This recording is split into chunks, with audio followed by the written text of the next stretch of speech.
Good afternoon, ladies and gentlemen. Welcome to another Propagandacaster Addendum here, looking at the December balance preview and the Wehrmacht late game, which, as I criticised at the start of it, really wasn't getting anything. In fact, I criticised before it was announced that, you know, the Wehrmacht late game is pretty weak. It's sort of the factional weakness. It's supposed to have a strong late game, but the late game isn't really strong.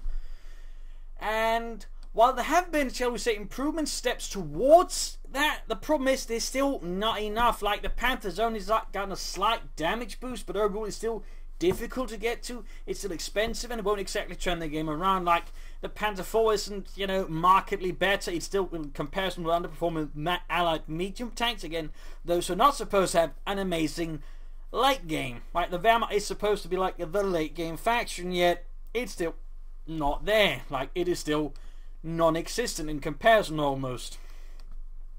And similarly, again, with the infantry, which is definitely one of the Wehrmacht's weaknesses, again, they nerfed the bun grenade, which honestly initially sounded alright, but now having it says that, it actually feels pretty bad. Again, as the Wehrmacht, you have to have damage somewhere. You have to be able to, you know, turn the tables on the allies at some point, but you are not getting that. And nerfing the bun grenade, which is one of the few points we actually had to when the ally still has the demo charge, and while it has been changed, it is still very much capable of wiping units. You know, and, well, the Wehrmacht now increasingly isn't capable of wiping 6-man squads. I mean, that's the issue. I mean, 4-man squads versus 6-man squads or 5-man squads, the Wehrmacht is still disadvantaged there because they operate with 4-man squads and their firepower has not markedly increased to compensate for that. Again, their late game has not markedly increased. The Austrian, while slightly better, is not, I would say, sufficiently better anymore, since it just applied a series of nerfs to sort of compensate for it, which I suppose is nice, but it kind of sort of leaves the Wehrmacht in that spot where, again, the late game just isn't strong enough. Again, the infantry release just, in part of me, just feels like it's still falling apart. Like, they need to strengthen Wehrmacht's infantry late game. It needs, at some point, we can sort of have some kind of edge, you know. And again, it's clear not to be so ability, so it needs to be damaged. But again, damage-wise, the Wehrmacht just isn't getting it. I mean, in fact, on the damage level, it tends to be sort of below average when it compared to the Allies, or on the same level when usually the Allies can just get a lot more of the same thing, where the Wehrmacht, of course, is restricted to smaller numbers. And lastly, again, we sort of hit the issue: how is the Wehrmacht late game then supposed to be good? Because armor means nothing, because they kept buffing allied tank destroyers to easily penetrate the armor of a Panther. So that's clearly not the thing anymore. It has to be damage for the Wehrmacht, unless they're willing to accept the Wehrmacht is going to have armor that the allied tank destroyers will at least struggle somewhat to penetrate regularly. And they're clearly not comfortable with this, so they're going to have to push armor on the axis, on the infantry, on the armor, even a bit on the vehicles. Or they need to push some other elements, like, I don't know, suppression. But there needs to be a push somewhere for something, so the Wehrmacht actually excels. And currently, excel is not what's happening. Quite the opposite. Again, it is very average. It is very mediocre. Again, the Panzer IV Wehrmacht is just the height of mediocrity compared to the other tanks. The T-34-76, much cheaper, much easier to get out, spammable, much better at wiping infantry. Again, 4-man squads, it is amazing at wiping them. Could decently take on a Panzer IV medium tank with a bit of good luck. Or you should just get 2 of them and just crush it.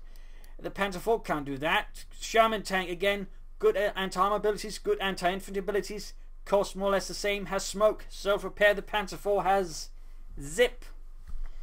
And again, that's sort of the story that sort of keeps repeating itself. When you compare it with any of the other medium tanks, like, they all have some kind of advantage at roughly the same price point, except for the Oberkommando West Panzer IV, which at least has more armor and better veterancy because of that. The Wehrmacht Panzer IV doesn't. And of course, the Stug is nice, but I mean, you know, it's still got a pretty rubbish veterancy too, which basically ineffectively buffs its armor to where it doesn't again matter. Like, again, Wehrmacht armor matters nothing because allied tank destroyers can so easily penetrate it.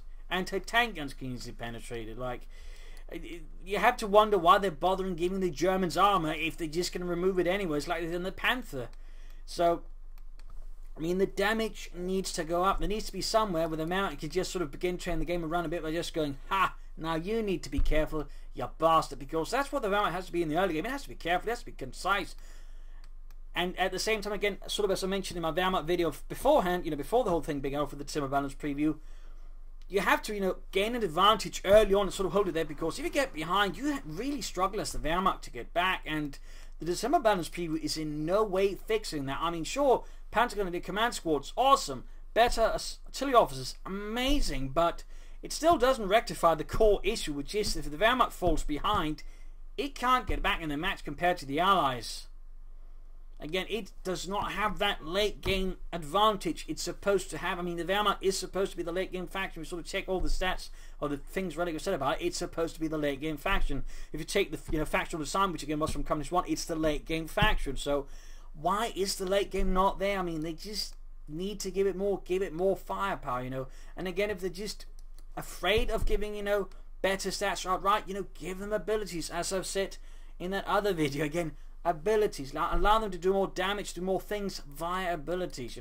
High explosive rounds to the Panzer IV or heat rounds, so just on average does more damage per shot that way.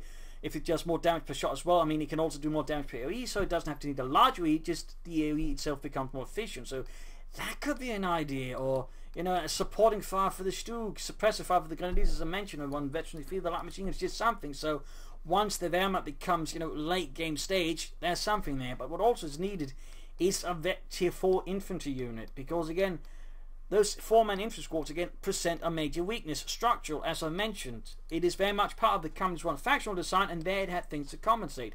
Communist 2, it doesn't, and in Communist 2, the Allies have an easy chance in most cases of wiping their units. So the lack of compensation, again, the lack of an infantry unit in tier 4 really makes it very difficult for the Wehrmacht to bounce back from any severe infantry losses. And again, they will happen, and they will in most cases happen pretty easily, and that's sort of the issue there. The Wehrmacht just struggles to react in most cases. Again, it cannot easily stall, and I suppose the Infantry can, but again, the Allies can more easily stall in that sense for their late game and just begin rolling over the Germans with lots of medium tanks. And again, like if you sort of compare again 2 T-34s with the Panzer IV, it's very much in favour of the 2 T-34s, similar with 2 Shermans and so on. I mean, like the Wehrmacht just needs to have some kind of edge somewhere. And again, if they're not willing to give it a stat-wise, give them it ability-wise. Give them some abilities, because trust me, when it comes to unit abilities, that's sort of usually where there's a big difference between actual skill levels, and that makes them also a lot harder to just spam and you do whatever you want with.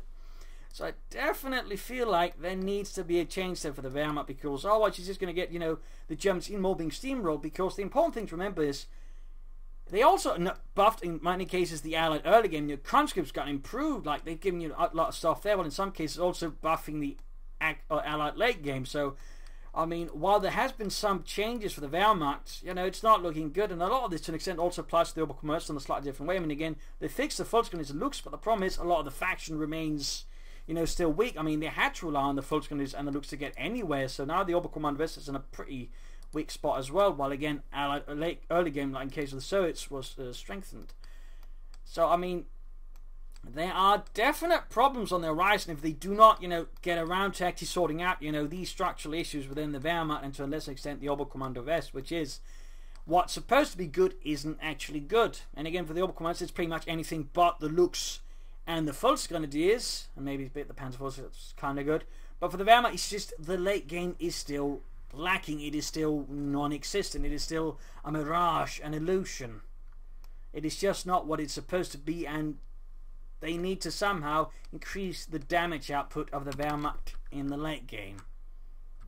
If they can do that, I mean, again, there will be an actual late game for the Wehrmacht, in which case, again, they'll sort of make things more sense. But otherwise, they have to strengthen the early game, which is going to be a whole another box of issues. So, I mean, there needs to be something happening. We're moving in the right direction, as I've been saying, but we are still far from it, because these are only like smaller tweaks. Well, again, the Allies sort of get, bigger things in several cases, and on some cases, they're doing to fix the issues like with the penal troopers. So now that go both conscripts and penal troopers being amazing, and the Wehrmacht has, well, gotten what? Like the Panther is slightly better, and while that's better than a Panther that's even worse, it's still not enough. Right? I mean, by the time again you can see a Panther, your opponent can easily have like 2 or 3 T-34s out, and the Panther's going to struggle with that even with like 5 seconds shaved off its rate of fire, because they can still swarm it and destroy it. And you're still going to be in the position where by the time you do get the Panther out, all the supporting infantry might be dead. So there's still problems on the horizon for the Wehrmacht, and also to an extent the Oberkommandeur, and they will still need to look into it. I mean, they still need to fix the Wehrmacht late game, otherwise, once the patch hits, it's still going to be a massive issue. So while I'm still liking a lot what's happening, and it's great they're listening, they still need to put more effort into. I mean, there's so far effort that's been into the Wehrmacht late game just isn't enough. it's just lacking. It's just not enough effort.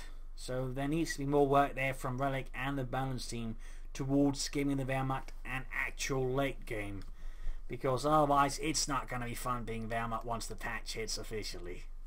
This is Imperial Lynching. Cheers, and hope you enjoyed this video. If you did, subscribe, like, share and comment on it, and I'll be signing off. And of course a big thanks to all my Patreon supporters. Just have to remember that one. So thank you all and see you all. Cheers.